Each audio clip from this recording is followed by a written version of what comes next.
같이 보실 말씀은 사도행전 13장 42절로 52절까지의 말씀입니다.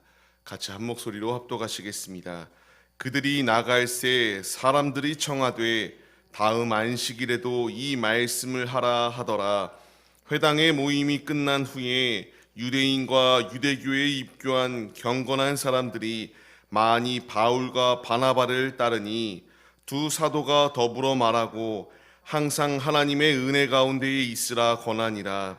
그 다음 안식일에는 온 시민이 거의 다 하나님의 말씀을 듣고자 하여 모이니 유대인들이 그 무리를 보고 시기가 가득하여 바울이 말한 것을 반박하고 비방하거늘 바울과 바나바가 담대히 말하여 이르되 하나님의 말씀을 마땅히 먼저 너희에게 전할 것이로되 너희가 그것을 버리고 영생을 얻기에 합당하지 않은 자로 자처하기로 우리가 이방인에게로 향하노라.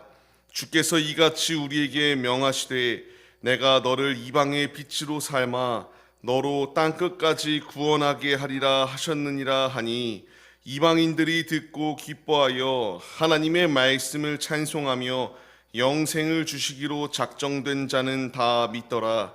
주의 말씀이 그 지방에 두루 퍼지니라. 이에 유대인들이 경건한 귀부인들과 그 신의 유력자들을 선동하여 바울과 바나바를 박해하게 하여 그 지역에서 쫓아내니 두 사람이 그들을 향하여 발에 티끌을 떨어버리고 이고니온으로 가거늘 제자들은 기쁨과 성령이 충만하니라. 아멘. 할렐루야. 오늘도 예배의 자리 가운데 모이신 성도님들 주님의 이름으로 환영하고 축복합니다. 오늘 같이 나눌 말씀의 제목은 주님의 일은 실패하지 않습니다 라는 말씀의 제목 가운데에서 은혜를 나누려고 합니다. 맞습니다. 우리 주님의 일은 결코 실패하지 않습니다. 아무리 그 앞을 방해하고 회방하는 다양한 그러한 문제들이 있고 사단의 공격들이 있다 할지라도 결코 하나님의 일은 실패하지 아니한다라는 것을 분명하게 우리에게 말씀하여 주십니다. 우리는 그 말씀을 붙잡으며 주님의 길을 걸어가야 됩니다. 우리가 전도를 하거나 무엇인가 복음을 증거할 때에 보게 되면요, 이 사람만큼은 절대 믿지 않을 것이다, 이 사람만큼은 절대적으로 믿을 것이다 라고 확신하며 전도할 때가 있습니다. 근데 우리가 기대하지 아니하였던 이들이 오게 되고요, 오히려 기대하였던 영혼이 돌아오지 아니하는 것들을 발견하게 돼요. 이것들을 보게 되면은 참 하나님의 복음을 전할 때에 내가 아무리 좋은 결과물을 도출하려고 하여도 그 일을 이루시는 것은 내가 아니라 주님이시다라는 것을 깨닫게 됩니다. 이 자리 가운데 서 있는 저 역시도 하나님은 없다라고 생각하였던 사람이었기 때문에 하나님의 은혜를 받을 만한 자격이 아무것도 없습니다. 결코 복음이라는 것을 받아들일 수 없는 미천하고도 죄인 중에 괴수가 저인데, 그런 저에게 주님이 찾아오셨고 주님이 만나주셨고 주님을 영접하고 은혜의 자녀의 자리 가운데 거할 수 있는 놀라운 축복이 임하게 되었습니다. 우리의 살아가는 인생, 주님의 일은 결코 실패하지 않습니다. 우리의 관점으로 바라봤을 때에는 실패하는 것처럼 여겨지는 상황조차도 주님은 그 최악의 상황을 최고의 것으로 바꿔주시는 우리의 아버지가 되어주십니다.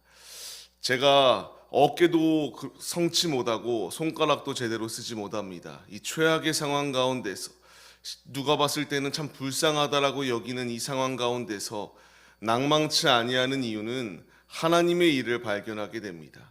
이스라엘이 끊임없이 교만하려고 할 때에 하나님의 하나님 되심을 나타내 보이시는 것처럼 제 인생 가운데서도 하나님께서 이 일을 행하신 이유를 분명히 나타내 보여주시고 있습니다. 중요한 것은 우리의 모든 인생은 우연하게 주어진 것이 아니라 하나님의 은혜와 하나님의 섭리 가운데서 모든 일이 이루어지고 있다는 사실을 깨닫고 주님의 길을 걸어가야 된다는 것을 주님이 말씀하십니다. 오늘 말씀을 보게 되면요, 두 부류의 사람이 나타납니다. 복음을 받아들이는 자와 받아들이지 아니하는 자의 모습으로 나타납니다. 이 사람들은 꼭 믿어야 됩니다. 근데 믿지 않아요. 믿지 않을 것 같은 사람들이 오히려 믿는 것을 볼 수가 있게 돼요. 오늘 말씀을 세부적으로 보게 되면요, 어제 말씀을 통하여 이제 회당 가운데에서 주의 복음을 바울이 기회를 잡고 담대하게 전합니다. 주의 복음을 증거할 때에 믿지 아니할 것과 같이 여겨졌던 이들이 고백을 합니다.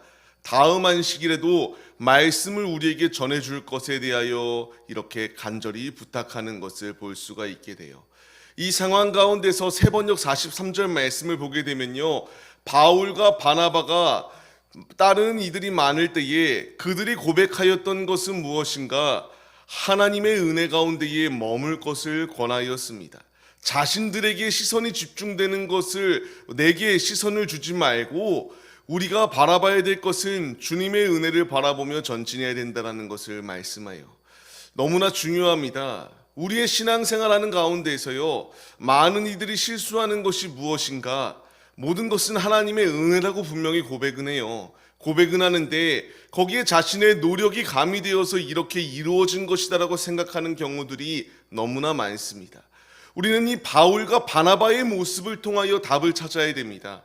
바울과 바나바는 내가 했다, 내가 이렇게 사람들이 시선이 집중될 때에 우쭐하였던 것이 아니라 나를 바라보지 말고 예수님을 바라봐야 된다, 나를 바라보지 말고 하나님을 바라봐야 된다, 이렇게 고백하고 있는 것이 그들의 모습이었습니다. 우리의 삶, 매 순간순간마다 선택의 순간순간들이 놓여 있습니다. 나의 언행들, 나의 모든 그 모습들을 통하여 하나님의 영광을 나타낼 수도 있고 하나님의 영광을 가리울 수 있습니다.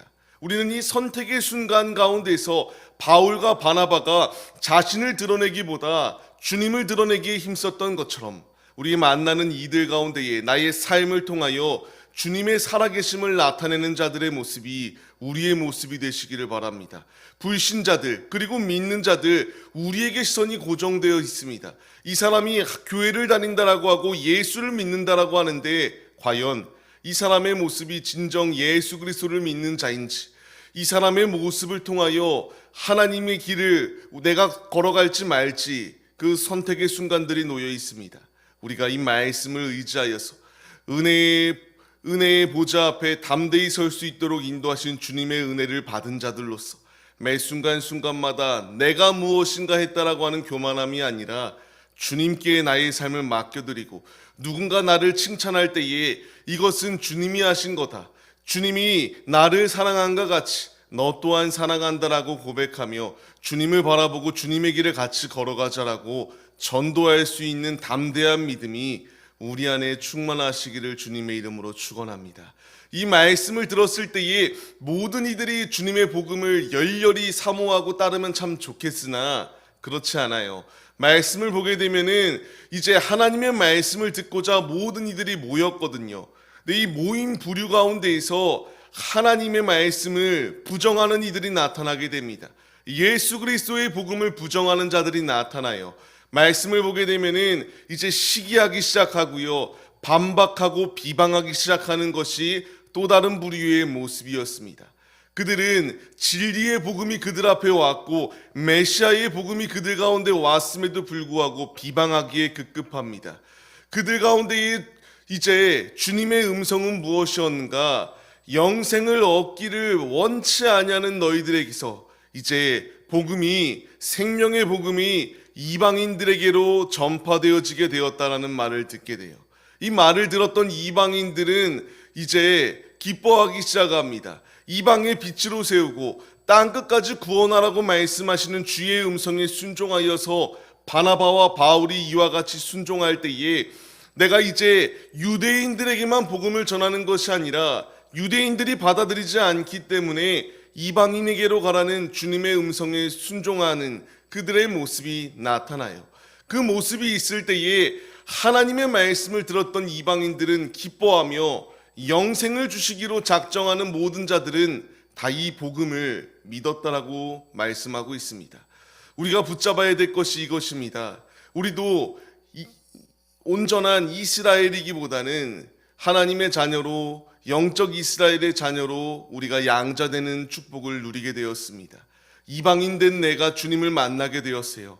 이제 우리에게 필요한 것은요, 내가 받은 복음, 내가 만난 예수님 이제 전해야 된다는 것을 주님이 우리에게 말씀하십니다. 지금까지의 말씀을 통하여 이 13장 말씀을 통해 전도자의 삶을 살아갈 것을 명령하시는 주님, 이 말씀에 절대적으로 순종하였던 것이 바울과 바나바의 모습이었습니다. 그들의 상황은, 그들의 환경은, 여건은 결코 좋지 아니하는 상황이었지만 그 상황 가운데서도 주님의 복음을 담대히 붙잡을 때에 이와 같이 불신하는 자들의 모습도 있지만 열렬히 주님을 따르고 주의 말씀을 듣고 개종하는 자들 또한 있었다라는 것을 분명히 말씀하시며 아름다운 전도의 열매들의 결실들이 맺힌다라는 것을 말씀하세요. 내 앞의 상황은 중요하지 않습니다.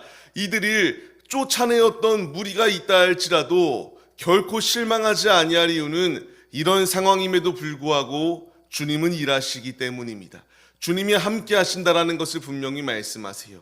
이들이 행동하였던 것은 무엇인가? 티끌을 떨어버리고 이고니온으로 갔다라고 말해요. 티끌을 떨어버린다라는 의미는 너희는 우리와 상관이 없다라는 것을 말씀하십니다. 마태복음을 보게 되면은 예수님께서도 제자들을 파송할 때에 그 사람들이 듣지 아니할 때에는 너희 발에 먼지를 떨어버릴 것을 명령하십니다. 이것이 전도자들의 방침입니다.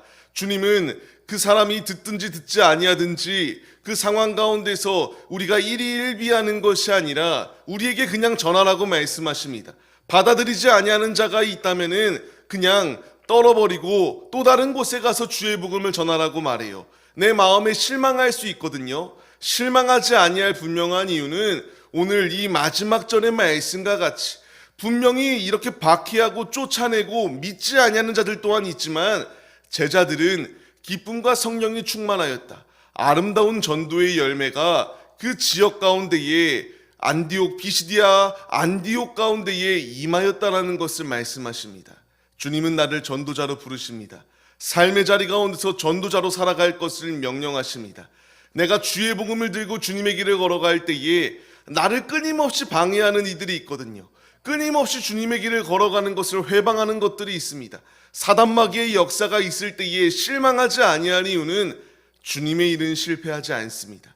전도를 가로막는 이들이 있었지만 그 가운데서 아름다운 열매들이 차고 넘쳐서 기쁨과 성령 충만함이 그 지역 가운데 넘쳐 흘렀던 것처럼 수많은 방해가 있음에도 불구하고 우리가 예수를 믿는 축복이 주어지게 되었고요. 그 축복이 나에게만 주어진 것이 아니라 이제 물이 흐르듯 복음의 물결이 흐를 수 있도록 사명의 길을 감당하는 전도자가 될 것을 주님이 우리에게 명령하십니다. 오늘의 삶을 시작하는 우리의 모습들, 이 분명한 진리를 주님이 우리에게 주셨다. 내가 광야 가운데서 천성을 향하여 전진할 때에 주의 복음을 증거하는 우리의 앞길을 끊임없이 막는 사단의 공격이 있으나 주님의 일은 성공한다. 주님의 일은 결코 실패하지 아니한다.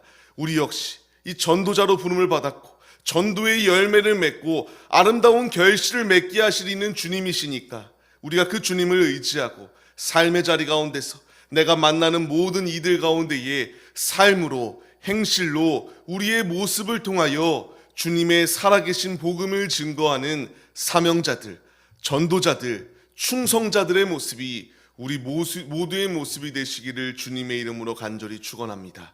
이 말씀을 기억하시며 매 순간순간마다 우리의 삶을 통하여 주님의 은혜의 물결이 흐르게 하시고 그 은혜의 아름다운 물결이 믿지 아니하는 불신자들에게 전해지는 그 순간까지 우리가 겸손히 주님만을 바라보고 주님만을 높이고 주님만을 증거하기에 힘쓰는 우리 모두의 모습이 되시기를 주님의 이름으로 간절히 축원합니다.